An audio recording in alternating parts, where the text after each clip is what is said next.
ಸ್ನೇಹಿತರೆ, ಇವತ್ತಿನ ದಿವಸ ವಿಶೇಷತೆ ನಾವು ಏನು ಮಾಡತ್ತವ ಅಂದ್ರೆ ಇವತ್ತು ಪುಲಾವ್ ಮಾಡತ್ತೀವಿ ನೋಡ್ರಿ.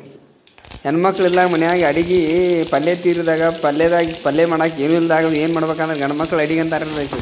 ಇದಕ್ಕೆ ಏನು ಮಾಡೋದಂದ್ರೆ 4 ಉಳ್ಳಾಗಡ್ಡಿ ಕುರಿಯೋದು ರೀ, ಮೆಣಸಿನ್ಕಾಯಿ, ಸಾಸ್ಮಿ, ಜೀರಿಗೆ, ಎಣ್ಣೆ ಹಾಕಿ ಅರ್ಥ ಅಳಗ್ಯಾಡಿಸಿ ಏನು ಮಾಡೋದು ಒಟ್ಟತನ ಅಕ್ಕಿ ತೊಳೆದು ಇಟ್ಕೋಬೇಕ್ರಿ. ಇದು ಹಿಂಗೆ ಹುಡುಗ ಅಕ್ಕಿ ತೊಳೆದು ಇಟ್ಕೋದು. ನಂತರ ಏನು ಮಾಡೋದು ರೀ,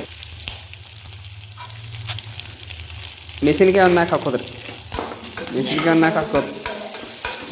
ಅವಟ್ಟು ಏನು ಮಾಡೋದು, ಅವಟ್ಟು ತಿರುಗಾಡಿ ಕರ್ರಗೆ ಆಗ್ಬೇಕ್ರಿ ಅಟ. ಆನಂತರ ಏನು ಮಾಡೋದ್ರಿ, ಮನ್ಯಾಗ ಏಲಕ್ಕಿ 2 ಜೀರಿಗೆ ಲವಂಗದಾಗ ನೋಡ್ರಿ ಅವಟ್ಟು ಹಾಕೋದ್ರಿ. ಅವಟ್ಟು ಹಾಕಿ ಹಿಂಗೆ ಅಟ್ಟಿಟ್ಟು ಅಳಿಗಾಡ್ಸೋದ್ರಿ. ಕುಕ್ಕರ್ ರೀ, ಮತ್ತು ಒಲಿ ಹೊತ್ತಿರ್ಬೇಕ್ರಿ, ಮತ್ತು ಗ್ಯಾಸ್ ಹಚ್ಚಿರ್ಬೇಕು. ಅದಕ್ಕೆ ಮತ್ತು ಹಂಗೆ ಅಳಿಗಾಡ್ಸೋದು ಅಂದ್ರೆ ಅಡಿಗೆ ಆಗೋದಿಲ್ರಿ ಅದು. ನಂತರ ರೀ ಉಪ್ಪು ರೀ, ಉಪ್ಪು ಹಾಕಿದ್ದು ರೀ. ಲಕ್ಷ್ಮೀ ಗುಡಿಗೆ ಹೋಗ್ರಿ. ಅದನ್ನ ತಿರುಗಾಡೋದ್ರಿ. ಅಕ್ಕಿ ಅರಿಶಿನ ಇವನ್ನೆಲ್ಲ ಹಾಕಿ ಅಕ್ಕಿ ತೊಳೆದಿಟ್ಕೋದಿರ್ತಲ್ಲ ಅಕ್ಕಿ ಹಾಕಿ ಬಿಡೋದ್ರಿ.